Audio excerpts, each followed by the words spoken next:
Abdou Kayoum Ibrahima, bonjour. Bonjour, Monsieur Tanguy. Je rappelle que vous êtes béninois, résident aux États-Unis, dans l'État du Texas précisément. Vous êtes archiviste de formation et professionnellement, vous êtes dans le domaine de la logistique. Vous êtes citoyen américain depuis 2 ans maintenant. Merci beaucoup d'avoir accepté de nous parler au téléphone de cette actualité-là. Alors, je rappelle, vous êtes donc au Texas depuis 2018. Vous êtes citoyen américain. C'est votre première fois que vous allez voter. Comment on se sent?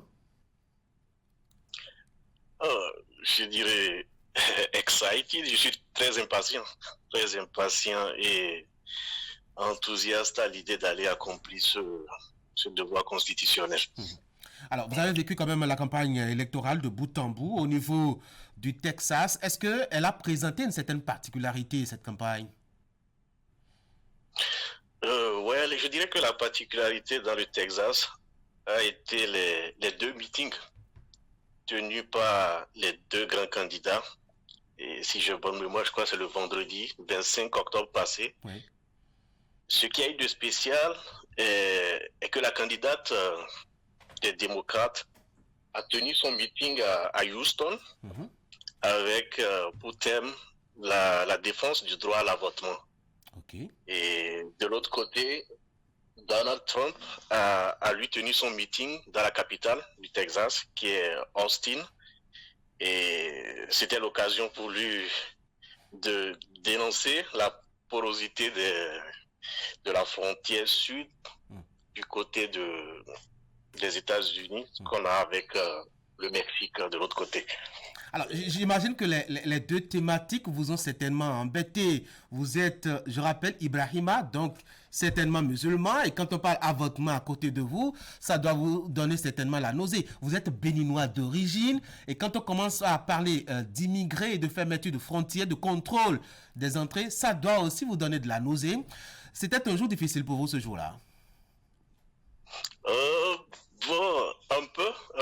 J'avoue que c'était un peu embêtant, surtout quand on parle du droit à l'avortement pour quelqu'un qui est d'obédience religieuse. Et c'est souvent un thème qu'on a du mal à aborder quand même, ça il faut l'avouer. Mais vous êtes assez ouvert. Oui, je le suis. Alors, comment le béninois que vous êtes vit-il cette expérience-là?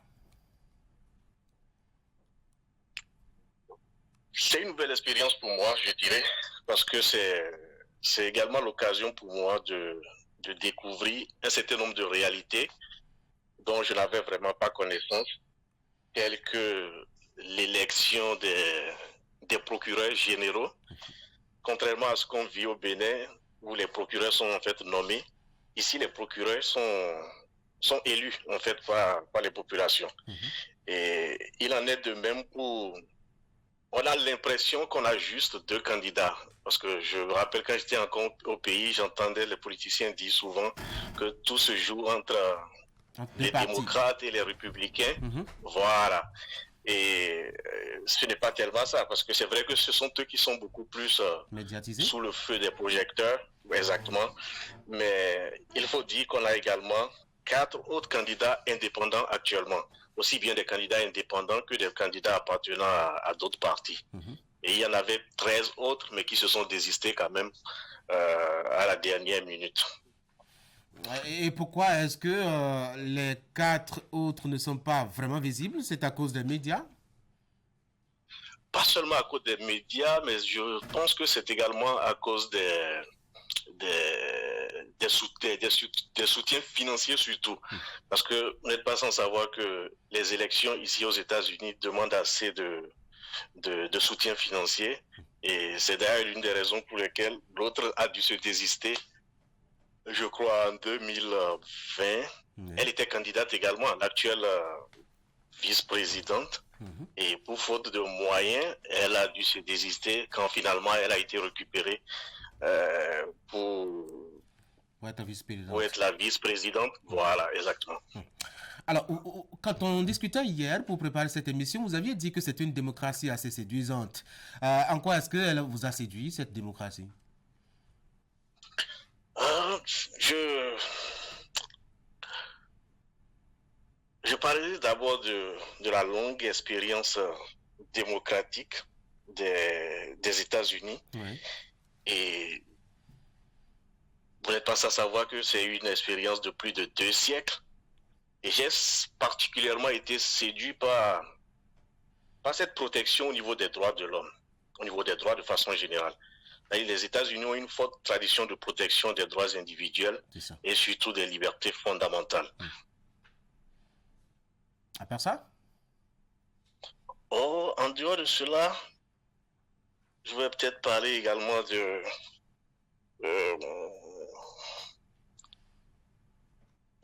bon, je pense que fondamentalement, ce sont les deux. Sont les deux la protection des droits. Mais alors, à contrario, est-ce qu'il y a quelque chose qui vous embête là-dedans, dans leur façon de faire la démocratie?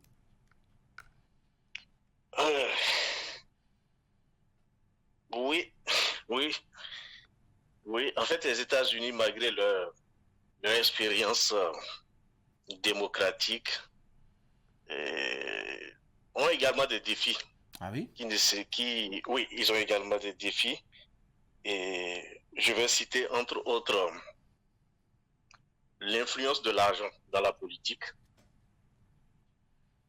L'influence de l'argent dans la politique. C'est quoi? On distribue aussi beaucoup d'argent là-bas aux électeurs. Ils font les rangs pour prendre 2000. Enfin, je ne sais pas trop combien de dollars. Non. Quand je parle d'influence de l'argent, oui. ce n'est pas à ce niveau-là. C'est pas à ce niveau. Ce n'est pas à ce niveau. C'est beaucoup plus au niveau des différents lobbies qui viennent en soutien aux différents candidats, en fait. Mm-hmm. Donc, en dehors de ça, je vais également parler des inégalités sociales et raciales qui sont persistantes. Et ça me dérange beaucoup. C'est ça. Alors, pourquoi il serait utile pour vous, un Béninois comme vous, d'aller voter tout à l'heure? Vous savez, c'est un droit constitutionnel, un devoir constitutionnel, pardon, et également un droit. Et cette élection est en fait l'une des plus importantes de l'histoire des États-Unis. Et ne pas voter, pour moi, revient à laisser les autres avoir la possibilité de décider pour moi. Alors, une femme candidate si proche d'une élection, on sent un engouement, mais est-ce que vous pensez que les populations aujourd'hui, les Américains aujourd'hui, sont vraiment prêts à avoir une femme à la Maison-Blanche? En 1937, une institution de sondage avait déjà posé cette question au public américain et je pense que 33% avaient répondu oui. Mais aujourd'hui, il y a des instituts de sondage qui parlent de 57% de la population américaine qui serait favorable à l'idée de voir une femme à la Maison-Blanche. Et pour ma part, je ne pense pas qu'elles sont vraiment prêtes. Je ne pense pas que les populations sont vraiment prêtes. Pourquoi? Je peux me tromper, mais nous aurons la réponse au soir du mardi. Est-ce qu'il y a des indices qui vous font dire qu'elles ne sont pas prêtes? Pour la petite expérience, moi j'ai remarqué que les Américains sont un peu, je ne dirais pas misogynes, mais il y a un peu comme des élans